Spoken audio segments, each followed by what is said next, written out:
ഇപ്പൊ അൻവർ കാക്ക ആയതുകൊണ്ടാണ് നമുക്ക് കിട്ടിയത്. വേറെ ആരാണെങ്കിലും കിട്ടില്ലായിരുന്നു. ഞാൻ അലക്കിക്കൊണ്ടിരിക്കുകയായിരുന്നു 3 വർഷം മുന്നേ. അപ്പൊ ഇനി കല്ല് തട്ടി തേങ്ങി പോകണ്ടെന്ന് വിചാരിച്ചിട്ട് ഒരു ബക്കറ്റിന്റെ അവിടെ തന്നെ ഊരി വെച്ചു. മോള് പെട്ടെന്ന് കറങ്ങിയപ്പോ ഒന്ന് പോവുകയും ചെയ്തു. എന്നാലും എന്റെ കാണുണ്ടായിരുന്നു, കാക്കകൾ അവിടെ ഉണ്ടായിരുന്നു. പക്ഷെ ഇത് കൊത്തിക്കൊണ്ടുപോകുന്ന എനിക്ക് അറിയില്ലല്ലോ. പക്ഷെ കണ്ടു. ഞാൻ പിന്നാലെ ഓട്, ഞാനും വീണു. കാക്ക ഇങ്ങോട്ട് പറന്ന് പോകുന്നത് ഞാൻ കണ്ടു. പിന്നെ ഞങ്ങള് ആൾക്കാരെ കൊണ്ടുവന്ന് കയറ്റുക ചെയ്തു. പക്ഷെ എത്ര കൂടുന്നത് നമുക്ക് അറിയില്ലല്ലോ. തൊട്ടടുത്ത ഇതിൽ തന്നെയാണ് ഇപ്പൊ കിട്ടിയതും.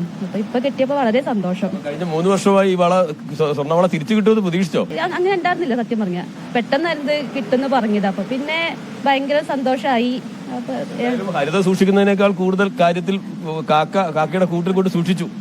കാക്ക സൂക്ഷിച്ചു. ഇപ്പൊ അൻവർ കാക്ക ആയതുകൊണ്ടാണ് നമുക്ക് കിട്ടിയത്. വേറെ ആരാണെങ്കിലും കിട്ടില്ലായിരുന്നു. യാദൃശികമായി മാങ്ങ പറിക്കുന്നതിനിടയിൽ ഒരു കാക്കക്കൂട് കാണുകയും അത് കൊഴിച്ച് പഴയ കൂടായതിൻ്റെ പേരിൽ ഞാൻ ഒഴിവാക്കുകയും അതിൻ്റെ നിന്ന് ഒരു വീഴുന്ന സാധനത്തിൻ്റെ ഞാൻ ശ്രദ്ധിച്ചില്ല.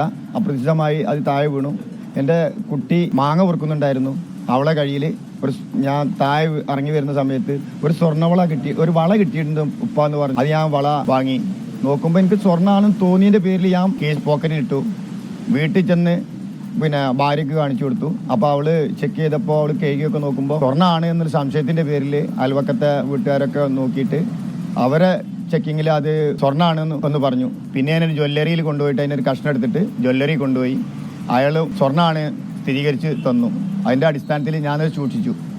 പിന്നെ കിട്ടിയ ഏരിയയിൽ പരസ്യം ചെയ്തതിന് ശേഷം അത് നഷ്ടപ്പെട്ട ആൾക്ക് തന്നെ തിരിച്ചു കൊടുക്കണം എന്നുള്ള ആഗ്രഹത്തിൻ്റെ പേരിൽ ഞാൻ അതിൻ്റെ സമീപത്തുള്ള വായനശാലയിൽ ഏൽപ്പിക്കുകയും എന്നോട് ബന്ധപ്പെട്ട ബാബുരാജേട്ടനെ ഞാനതിൽ ആളാക്കി വിശ്വസനായിട്ട് വെച്ചിട്ട് ഞാനതിന് അന്വേഷണം നടത്തി. ഒരു 3 മാസമായി എൻ്റെ കയ്യിൽ കിട്ടിയിട്ട് ഇപ്പം അതിൻ്റെ യഥാർത്ഥ ഉടമയെ കണ്ടപ്പോൾ ഇൻഷാ അല്ലാഹ് എനിക്ക് കൊടുക്കാം ഭാഗ്യം ലഭിച്ചു.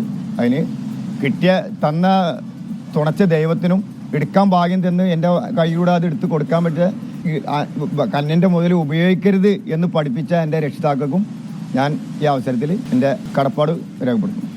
ഞങ്ങൾ വായനശാലിൻ്റെ നോട്ടീസ് ബോർഡിൽ പരസ്യമിട്ടു. അപ്പോൾ വായനശാലയിലൂടെ ദിവസം കുറേ ആൾക്കാർ വരുന്നതല്ലേ. അപ്പം അങ്ങനെ വേറൊരു വ്യക്തി കണ്ടിട്ട് ഇവരോട് വിവരം പറഞ്ഞു ഇങ്ങനെ ഉണ്ട് എന്ന് പറഞ്ഞിട്ട്. അപ്പോൾ പിന്നെ അവർ നമ്മളായിട്ട് വായനശാലയായിട്ട് ബന്ധപ്പെട്ടു. അപ്പോൾ പിന്നെ നേരിട്ട് കൊടുക്കാൻ വയ്യ, കാരണം അതിൻ്റെ തെളിവുകൾ കിട്ടണം. മൂപ്പരിനെ വിശ്വസിച്ച് ഏൽപ്പിച്ചാണ്. അപ്പോൾ എനിക്ക് തെളിവുകൾ കിട്ടാതെ കൊടുക്കാൻ കഴിയില്ല. അപ്പോൾ അങ്ങനെ അവർ കല്യാൺ ജ്വല്ലറി പോയിട്ട് അതിൻ്റെ ബില്ല് സംഘടിപ്പിച്ച് വാട്സപ്പിൽ വിട്ടുന്നു. അതായത് 3 വർഷം മുമ്പ് ഒരു കാക്ക കൊത്തിക്കൊണ്ടുപോയ ഒരു സ്വർണ്ണവള അത് തിരിച്ചു കിട്ടിയതിന്റെ സന്തോഷ കഥയാണിത്. 3 വർഷം കാക്ക നിധി പോലെ കൂട്ടിൽ സൂക്ഷിച്ച സ്വർണ്ണവള ഇപ്പോൾ ഉടമയ്ക്ക് തിരിച്ചു കിട്ടിയതാണ്. മഞ്ചേരി തൃക്കലങ്ങോട്ടാണ് ഈ സംഭവം.